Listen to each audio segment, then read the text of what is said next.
दिल्ली से सटे गाजियाबाद में अन्विता शर्मा ने आत्महत्या करके अपनी जान दे दी।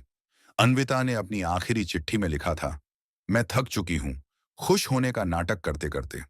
ये उन सभी महिलाओं की सच्चाई है जो रोज इस समाज की दोहरी मानसिकता के नीचे दबकर मर रही हैं। कुछ अपनी सांसों से तो कुछ धीरे धीरे अंदर से। दिल्ली के सेंट्रल स्कूल में शिक्षक, एक बच्चे की मां अन्विता के पास देखा जाए तो लगभग सब कुछ था। एक अच्छी नौकरी, नौकरी से आने वाली अच्छी तनख्वाह, वह भरा पूरा घर जिसके सपने कमोबेश हर भारतीय लड़की को दिखाए जाते हैं।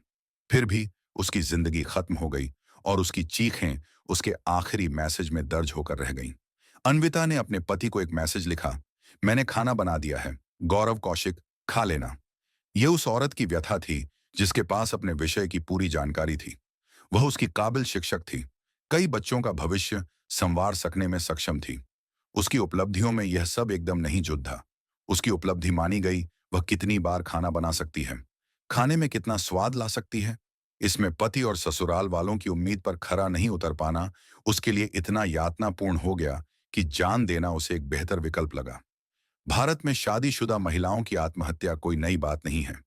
National crime records bureau NCRB के अनुसार हर साल भारत में 20,000 से अधिक विवाहित महिलाएं आत्महत्या कर लेती हैं। एनसीआरबी की 2021 की रिपोर्ट के अनुसार भारत में कुल 1,64,033 आत्महत्याओं में से 45,026 महिलाएं थीं। मरने वाली इन स्त्रियों में आधी से अधिक औरतें विवाहित थीं। इनमें से अधिकांश मौतें गुमनामी में खो गईं। 2022 के आंकड़े के मुताबिक उस साल 22,000 से अधिक विवाहित औरतों ने आत्महत्या से अपनी जान दी थी। इसे घंटे के हिसाब से बांटा जाए तो यह हिसाब लगेगा कि भारत में हर घंटे लगभग 2 विवाहित महिलाएं आत्महत्या करती हैं। दहेज, घरेलू हिंसा, मानसिक उत्पीड़न, सामाजिक दबाव, ये सभी कारण उन्हें इस भयावह निर्णय तक पहुंचाने के लिए काफी होते हैं। इस मामले के बारे में बात करते हुए एक और हालिया मामला सामने आ गया। अतुल सुभाष नामक व्यक्ति ने कथित तौर पर पत्नी के अत्याचारों से पीड़ित होकर वीडियो बनाकर आत्महत्या की थी। यह मामला सुर्खियों में था। उनकी मानसिक स्थिति, उनकी परेशानियां, उनके संघर्षों पर लंबी लंबी बहसें हुईं। आजाद होती स्त्रियों को समाज के लिए खतरा बताया गया।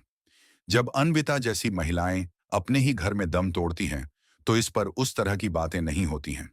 अगर हम घरेलू हिंसा के आंकड़ों पर नजर डालें तो स्थिति और भयावह हो जाती है। राष्ट्रीय परिवार स्वास्थ्य सर्वेक्षण एनएफएचएस मार्च के अनुसार भारत में 18 से 39 वर्ष की 30% महिलाएं अपने पति या परिवार के किसी अन्य सदस्य द्वारा शारीरिक या मानसिक हिंसा का शिकार होती हैं। लेकिन इनमें से बहुत कम मामले पुलिस तक पहुंच पाते हैं।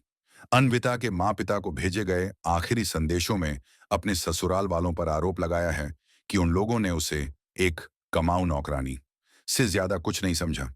अन्विता की शादीशुदा जिंदगी में जो हुआ वह कोई अकेली कहानी नहीं है। ये कहानी हर उस महिला की है जिसे दहेज, घरेलू हिंसा, मानसिक प्रताड़ना और सामाजिक दबाव के तले घुटने पर मजबूर कर दिया जाता है। हम एक ऐसे समाज में रहते हैं जहां औरतों की मौत पर आम तौर पर कोई सवाल नहीं उठाए जाते। जब एक आदमी आत्महत्या करता है तो उसकी मानसिक स्थिति, दबाव और व्यक्तिगत संघर्षों पर चर्चा होती है। एनसीआरबी के अनुसार 2021 में आत्महत्या करने वाली महिलाओं में से 14.1% ने दहेज प्रताड़ना और वैवाहिक उत्पीड़न के कारण जान दी। 2019 में 7,000 से अधिक महिलाओं ने विशेष रूप से दहेज उत्पीड़न के चलते आत्महत्या की थी। एक तरफ हम सुनीता विलियम्स की उपलब्धियों का जश्न मना रहे हैं, दूसरी तरफ आम औरतों की आवाज अंधेरे में गुम है।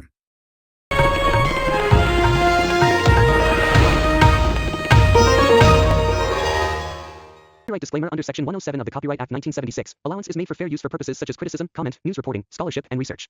Fair use is a use permitted by copyright statute that might otherwise be infringing.